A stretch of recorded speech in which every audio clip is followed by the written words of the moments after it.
आह, इस प्रकार से। तो ये चीज जो ओह निकला ना, ठीक है, ये हुआ एकाएक निकलने वाली ध्वनि। हमारे मन की भावना ये थी, हमें चुभा वहां, हमें दर्द हुआ, एकाएक हमारे मुंह से निकला आह, ऐसा, ठीक है। तो ये चीज जो हुआ तो क्या हो गया है, इंटरजेक्शन का एग्जाम्पल।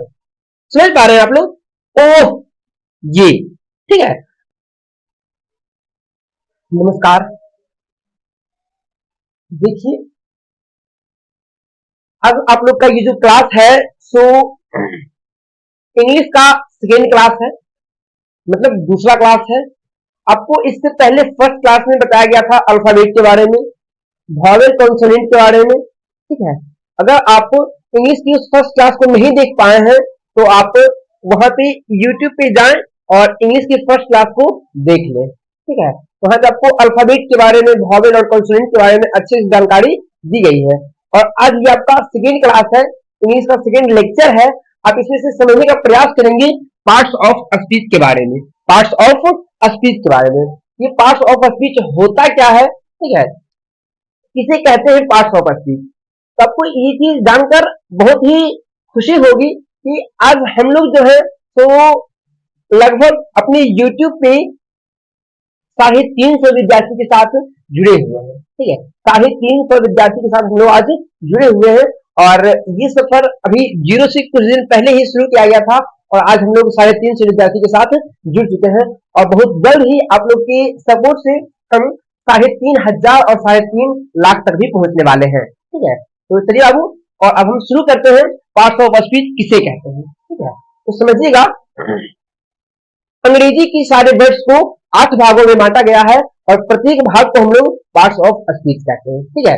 अंग्रेजी की सारे वर्ड्स को 8 भागों में बांटा गया है और प्रत्येक भाग को हम लोग क्या कह देते हैं, पार्ट्स ऑफ स्पीच कहते हैं। तो पार्ट्स ऑफ स्पीच में जो प्रत्येक भाग है, जो 8 भागों में बांटा गया है, वो कौन कौन से हैं, ठीक है, उनके बारे में जान लेते हैं हम लोग। तो आपका पहला भाग क्या लिखा हुआ है, नाउन, ठीक है। जो पहला है वो क्या लिखा हुआ है, नाउन। नाउन मीन्स जिसका हिंदी होता है संज्ञा, ठीक है।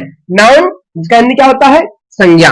तो हम लोग ये भी जानने का प्रयास करेंगे कि नाउन कहते किसे हैं, नाउन किसे कहते हैं, संज्ञा किसे कहते हैं, ठीक है। तो हम इसके बारे में भी जानेंगे। उससे पहले हम ये जान ले बाबू कि नाउन मीन्स संज्ञा होता है, प्रोनाउन मीन्स क्या होता है, सर्वनाम होता है, एडजेक्टिव मीन्स क्या होता है, तो विशेषण होता है, वर्ब मीन्स क्या होता है, क्रिया होता है, एडवर्ब क्रिया विशेषण, प्रीपोजिशन मतलब संबंध बोधक अव्यय, कंजंक्शन CONJUNCTION कंजंक्शन मतलब समुच्चय बोधक अव्यय, और फिर आपका बाबू लास्ट है जो है इंटरजेक्शन, ठीक है। इंटरजेक्शन मीन्स क्या होता है बाबू, विस्मयादि बोधक अव्यय, ठीक है, विस्मयादि बोधक अव्यय। इसमें से सभी का डिफिनेशन भी जानने का प्रयास करेंगे, ठीक है। आप लोग आराम से इस वीडियो को देखें और प्रेम से समझें ताकि किसी प्रकार का कोई दिक्कत, कोई परेशानी नहीं हो, समझ गए ना। देखिए, हमारे आपसे ये कामना है, ये रिक्वेस्ट है कि आप लोग जो भी वीडियो देखते हैं उसमें अगर थोड़ी सी कुछ त्रुटि होती है आपके साथ तो आप बेझिझक हमारे पास कमेंट में बता सकते हैं, भैया या फिर सर हमें ये चीज समझ में नहीं आया है, ठीक है। अब तो आपको उसी के लिए मैं दोबारा से प्रयास करूंगा आपके पास वीडियो लाने का, ठीक है, ताकि आपको उस वीडियो के माध्यम से अच्छी तरीके से समझ में आ जाए। तो चलिए अब हम समझने का प्रयास करते हैं कि संज्ञा किसे कहते हैं, मतलब नाउन किसे कहते हैं, ठीक है। नाउन तो समझिएगा क्या है कि जिससे किसी व्यक्ति, वस्तु तथा जानवर के नाम का बोध होता है उसे हम लोग क्या कहते हैं, नाउन, ठीक है। किसी व्यक्ति के बारे में, किसी वस्तु के बारे में, किसी भी पदार्थ के बारे में अगर हमको बोध कराया जा रहा है जिस शब्द के माध्यम से, तो वो शब्द ही में जो कहलाएगा सो नाउन कहलाएगा, ठीक है। इसमें आप एग्जाम्पल दे सकते हैं, राम, पटना, काव, बुक, ठीक है, कुछ भी जो भी चीज, मोबाइल, मार्कर, कैप, ठीक है, ये सारी चीज जो है सो नाउन मतलब संज्ञा ही है, ठीक है। तो चलिए बाबू, आपका देखिए पे लिखा हुआ क्या चीज है, राम पटना, ये सारा चीज आपको क्या चीज है, एग्जाम्पल लिखा हुआ, ठीक है, एग्जाम्पल लिखा हुआ इन सभी चीजों का। जो नाउन का है एग्जाम्पल वो है राम और पटना है। जो प्रोनाउन का एग्जाम्पल होगा सो ही और सी होगा। तो पहले हम लोग प्रोनाउन के बारे में जान लेते हैं कि प्रोनाउन कहते किसे है, सर्वनाम किसे कहते हैं, ठीक है। सर्वनाम का आप लोग जान लीजिए कि संज्ञा के स्थान पर प्रयोग किए जाने वाले शब्द को हम लोग सर्वनाम कहते हैं, मतलब प्रोनाउन कहते हैं, ठीक है। संज्ञा के स्थान पर वैसे शब्द जिसका प्रयोग जो है तो संज्ञा के बदले में किया जाता है। तो संज्ञा के बदले में किन किन शब्द का प्रयोग होता है, देखिएगा। मैं अभी आपको एक वाक्य बता रहा हूँ जिसमें से संज्ञा आएगा, ठीक है। मैं आपको संज्ञा के बारे में बताऊंगा और फिर वहां पे संज्ञा को हटा करके मैं एक सर्वनाम का प्रयोग करूंगा। अब वो समझिएगा, वहां पे आपको अच्छे से समझ में आ जाएगा। जैसे देखिएगा, मैं बता रहा हूँ कि धीरज खाना खा रहा है, ठीक है। धीरज खाना खा रहा है, तो यहाँ पे धीरज जो है तो क्या चाहिए, नाउन है, ठीक है। धीरज जो है सो नाउन है। अब हम अगर धीरज के स्थान पर किसी ऐसे शब्द का प्रयोग करें जिससे कि स्पष्ट हो जाए कि हाँ धीरज खाना खा रहा है, अगर हम धीरज को हटा दें, वहां पे लिख दे वह खाना खा रहा है, ठीक है। हम धीरज की ओर इशारा करके बोलेंगे वह खाना खा रहा है। तो धीरज जो शब्द वहां पे संज्ञा था उसको हम हटा दिए हैं, तो वहां पे क्या लगाया गया है, वह, ठीक है। तो यहाँ पे जो वह हो गया तो क्या हो गया, सर्वनाम, ठीक है। वह जो हो गया तो क्या हो गया है, सर्वनाम हो गया है। तो इस प्रकार से आप समझ पा रहे होंगे कि सर्वनाम का जो एग्जाम्पल होगा तो होगा यह, वह, ये, वे, ठीक है। और इनका जो इंग्लिश होगा उसी को आप रख सकते हैं इसके एग्जाम्पल में, जैसे कि ही, सी, इट, दे, दिस, दोज, ये सभी जो होंगे सो प्रोनाउन के एग्जाम्पल होंगे। तो चलिए बाबू अब हम आते हैं तीसरे नंबर पे, वो आपको क्या लिखा हुआ है, एडजेक्टिव। एडजेक्टिव जिसका हिंदी होता है विशेषण। अब एडजेक्टिव किसे कहते हैं, तो संज्ञा या सर्वनाम की विशेषता बताने वाले शब्द को हम लोग क्या कहते हैं, एडजेक्टिव। जो शब्द संज्ञा या सर्वनाम की विशेषता बताती है, ठीक है। ध्यान से समझिएगा, संज्ञा या सर्वनाम की विशेषता मतलब कि संज्ञा और सर्वनाम दोनों की जो विशेषता बताती है हम उसी को बोलते हैं एडजेक्टिव, मतलब विशेषण। तो विशेषण में क्या आएगा, जरा ध्यान से समझिएगा कि विशेषण में आने, जैसे कि है यह लाल टोपी है, वह लड़का ईमानदार है, इसमें वह लड़का ईमानदार है, इसमें ईमानदार जो है सो एक विशेषण शब्द है, ठीक है। किसी के बारे में विशेषता बताई जा रही है कि वह कैसा है। वह लड़की मेहनती है, मेरा भाई ईमानदार नहीं है। तो इस प्रकार से जो चीज लगाया जा रहा है, ईमानदार है, मेहनती है, लंबा है, काला है, भूरा है, उजला, ये सब चीज जो है सो एडजेक्टिव है, ठीक है। तो आपका देखिए आपको यहाँ पे एग्जाम्पल में लिखा हुआ है क्या चीज, रेड और लॉन्ग, मतलब लाल और लंबा, ठीक है। हम प्रत्येक के लिए दो दो एग्जाम्पल सब में दिए हुए हैं, ठीक है, ताकि आपको किसी तरह का कोई परेशानी नहीं हो जाए। चलिए अब आपका नेक्स्ट क्या लिखा हुआ है, वर्ब, मतलब क्रिया। तो जो क्रिया होता है, जिस शब्द से हमें क्रिया का बोध होता है, क्रिया मतलब समझते हैं ना, काम, ठीक है, काम को बोलते हैं हम लोग क्रिया। जैसे कि पढ़ना, लिखना, खेलना, रोना, हंसना, हंसाना, पढ़ाना, गाली देना। गाली देना भी एक क्रिया ही है, ठीक है। गाली देना भी क्या चीज है, एक क्रिया है। तो समझिएगा बाबू, जिस शब्द से हमें क्रिया का बोध होता है, मतलब कार्य का बोध होता है, उसे क्या कहते हैं, क्रिया, वर्ब कहते हैं। वर्ब का जो एग्जाम्पल होगा सो क्या होगा, रीड मीन्स पढ़ना और टीच, टीच मीन्स पढ़ाना, ठीक है। नेक्स्ट जो लिखा हुआ है वो क्या लिखा हुआ है, एडवर्ब। एडवर्ब कहते हैं हम लोग क्रिया विशेषण को, एडवर्ब कहते हैं क्रिया विशेषण को। क्रिया कॉमा विशेषण तथा अन्य क्रिया विशेषण की विशेषता बतलाने वाले शब्द को, ठीक है। क्रिया विशेषण या अन्य क्रिया विशेषण की विशेषता बताने वाले शब्द को हम क्या कहते हैं, क्रिया विशेषण, ठीक है। तो इसका जो एग्जाम्पल होगा सो क्या होगा, लॉर्डली, मतलब कि कोई अगर बोल रहा है तो बोलना क्रिया है, अब वो जोर जोर से बोल रहा है, तो बोलना क्रिया है और उसकी विशेषता बताई जा रही है कि वह जोर जोर से बोल रहा है, ठीक है। तो ये क्या चीज हो जाएगा, क्रिया विशेषण, मतलब कि एडवर्ब। अब क्या, इस प्रकार से आप जो भी चीज ले सकते हैं, बोल, अब जोर जोर से बोल रहा है, तेजी से चल रहा है, कोई चल रहा है फास्ट, ठीक है, तेजी से चल रहा है, ठीक है। तो इस प्रकार ये सब चीज जो होगा सो फास्ट होगा, वेरी होगा, ये सब चीज जो होगा सो एडवर्ब का एग्जाम्पल होगा। नेक्स्ट आइएगा बाबू, वो लिखा आपका है प्रीपोजिशन। प्रीपोजिशन का आप में से जो कोई भी जानते होंगे डिफिनेशन, ठीक है, अगर कोई जानते हैं डिफिनेशन तो प्लीज बताएंगे, मैं जानता हूं। अभी मैं क्या कर रहा हूं, प्रीपोजिशन का डिफिनेशन छोड़ दे रहा हूं, सिर्फ आपके लिए, आपके एचडब्ल्यू के लिए मैं प्रीपोजिशन का डिफिनेशन छोड़ दे रहा हूं, ठीक है। अगर किसी तरह कोई परेशानी है तो बता दीजिए, मैं अभी जस्ट आपको बता दूंगा, है ना, कि प्रीपोजिशन किसे कहते हैं। वैसे तो ये एक रिकॉर्डेड वीडियो है और इसमें आप ना हमें देख पा रहे हैं अभी, ठीक है, और हाँ, जब इस वीडियो को अपलोड किया जाएगा तो आप हमें देख पाएंगे और हम तो आपको नहीं देख पाएंगे।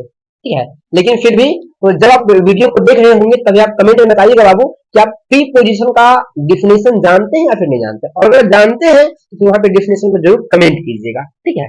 चलिए, तो अब हम बढ़ते हैं बाबू। हाँ, प्रीपोजिशन का जो एग्जाम्पल होगा सो इन और ऑन होगा। इस प्रकार से मैं आपको इतना थोड़ा सा हिंट कर दिया हूँ, थोड़ा सा हिंट कर दिया हूँ कि प्रीपोजिशन का जो एग्जाम्पल होता है सो इन और ऑन होता है। नेक्स्ट अब आपका कंजंक्शन। कंजंक्शन और इंटरजेक्शन का भी डेफिनेशन बताइएगा या फिर हम बता दें? चलिए, कोशिश करता हूं मैं बता देता हूं, ठीक है, ताकि आप लोग समझ पाए अच्छे से, क्योंकि हर चीज को होमवर्क में देना ये उचित नहीं है। चलिए अब हम आते हैं कंजंक्शन। कंजंक्शन होता है समुच्चय बोधक अव्यय। समुच्चय बोधक अव्यय, इसका जो डिफिनेशन होता है वो क्या होता है कि दो शब्दों या दो वाक्यों को जोड़ने वाला शब्द, ठीक है, दो शब्द को या फिर दो वाक्य को जो शब्द जोड़ता है उसे हम क्या कहते हैं? कंजंक्शन। कंजंक्शन कहते हैं। देखिए, दो शब्द को किस प्रकार से जोड़ा जा रहा है, जैसे कि देखिएगा, धीरज और सिपुल। धीरज और सिपुल, यहाँ धीरज है अलग शब्द, सिपुल है अलग शब्द, ठीक है। इन दोनों को जोड़ने का, एक साथ बनाने का काम कौन कर रहा है? और, ठीक है, इस प्रकार से होगा। पटना और दिल्ली। पटना, तो पटना एक अलग शब्द है, दिल्ली अलग शब्द है, इन दोनों को एक साथ कौन जोड़ रहा है? और, मतलब एंड जो है तो आपका जोड़ने का काम कर रहा है। और क्या होता है बाबू? इंग्लिश एंड, इसलिए आपका एक एग्जाम्पल है क्या हो जाएगा? एंड, ठीक है। अब देखिए, कुछ ऐसे शब्द हैं जो वाक्य को भी जोड़ते हैं, जैसे कि बताता हूं वो क्या चीज है। मैं पढ़ता हूं लेकिन मजा नहीं आता, ठीक है। मैं पढ़ता हूं लेकिन मजा नहीं आता, समझ रहे? तो मैं पढ़ता हूं एक अलग वाक्य है और मजा नहीं आता है एक अलग वाक्य है। इन दोनों को कौन जोड़ रहा है? लेकिन, ठीक है। तो मैं पढ़ता हूं लेकिन मजा नहीं आता है, तो इसमें से जो लेकिन शब्द है वो एक दूसरे को जोड़ रहा है, एक साथ कनेक्ट कर रहा है। तो इसका जो लेकिन का जो इंग्लिश होगा बट, वही आपका होगा कंजंक्शन का एग्जाम्पल। एग्जाम्पल एंड बट, सही है। अब आइए, आपका लास्ट है और अंतिम है, फाइनली है, वो क्या लिखा हुआ बाबू? इंटरजेक्शन। इंटरजेक्शन, इंटरजेक्शन का जो हिंदी होता है वो क्या होता है? विस्मयादि बोधक अव्यय। विस्मयादि बोधक अव्यय। तो हम समझने का प्रयास करेंगे कि इंटरजेक्शन कहते किसे हैं, ठीक है।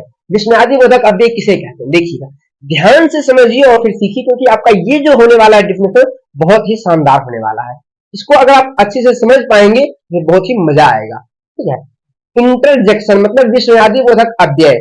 तो इसका डिफिनेशन जो ये होगा कि हमारे मुख से हमारी भावना या एकाएक निकलने वाली भाव, ठीक है, हमारे मुख से हमारी भावना या एकाएक निकलने वाले भाव को हम क्या कहते हैं? इंटरजेक्शन, मतलब विस्मयादि बोधक अव्यय। आपको ये चीज समझ में नहीं आया होगा, तब तक समझ में नहीं आएगा जब तक मैं समझाऊंगा नहीं, ठीक है। अब देखिए, मैं आपको समझा रहा हूं अच्छे तरीके से, किस प्रकार से। वो ये है, एकाएक हमारे मुख से निकलने वाली ध्वनि ही जो है तो इंटरजेक्शन कहलाता है। कैसे? अभी मैं यहाँ पे चल रहा हूं और एकाएक चलते चलते चलते अगर मेरे पैर में कांटा गड़ गया, ठीक है, और अगर मेरे पैर में कांटा गड़ गया तो मेरे मुंह से क्या निकलता है? आ, इस प्रकार से। तो ये चीज जो ओह निकला ना, ठीक है, ये हुआ एकाएक निकलने वाली ध्वनि। हमारे मन की भावना ये थी, हमें चुभा वहां, हमें दर्द हुआ, एकाएक हमारे मुंह से निकला ऐसा, ठीक है। तो ये चीज जो हुआ तो क्या हो गया है? इंटरजेक्शन का एग्जाम्पल। समझ पा रहे हैं आप लोग? ओह, ये, ठीक है। अब आप देखिए, आपका जो सेकंड एग्जाम्पल, दूसरा एग्जाम्पल होगा, आप ये भी हो सकता है, आप कहीं पे जा रहे हैं, जाते जाते जाते अगर आपको कहीं पर कुछ वैसा तस्वीर, कुछ वैसा सीन दिख जाता है, ठीक है, आपके मुंह से क्या निकलता है? वाह, क्या बात, बहुत सुंदर, है ना। तो इस प्रकार से ये चीज जो शब्द निकलता है, हम ऐसे ऐसे ही शब्द को क्या कहते हैं? इंटरजेक्शन। मतलब आपका जो यहाँ पे एग्जाम्पल होगा वो क्या होगा? ओह या फिर वाव, ठीक है। तो इस प्रकार से आपका ये चीज जो है सो पार्ट्स ऑफ स्पीच के बारे में क्लियर हो चुका है। अब हम क्या करते हैं कि शायद ये वीडियो कुछ लंबा हो रहा है, ठीक है, वैसे अधिक लंबा तो नहीं है बट कुछ लंबा हो रहा है। हम नेक्स्ट लेक्चर में, नेक्स्ट वीडियो में प्रयास करेंगे कि प्रत्येक के बारे में बताया जाए, ठीक है। अभी हम नेक्स्ट वीडियो जब बनाएंगे तो हम नाउन के बारे में सारे कुछ को बताया जाएगा कि नाउन कहते किसे हैं, नाउन कितने प्रकार के होते हैं और उनके सभी प्रकार का डिफिनेशन विथ एग्जांपल। क्लियर है ना? तो इस प्रकार से आपका जो आएगा, नेक्स्ट आएगा इंग्लिश का लेक्चर 3 जो आएगा, उसमें आपका हुआ नाउन के बारे में ही आएगा। उम्मीद है आप लोग को ये वीडियो अच्छे से समझ में आ गया होगा, ठीक है। और अगर आपको ये वीडियो पसंद सच में आया है तो अपने दोस्तों के पास, अपने भाई बहन के पास जरूर शेयर करेंगे, ताकि हमें सपोर्ट मिल सके, ठीक है। मैं भी मोटिवेट होना चाहता हूं और मैं भी मोटिवेट हो सकूं, और इसलिए हमारी उम्मीद है कि आप लोग इस वीडियो को जरूर से जरूर शेयर करेंगे, ठीक है। और लाइक, कमेंट सब चीज तो होगा ही, ठीक है। Thank you.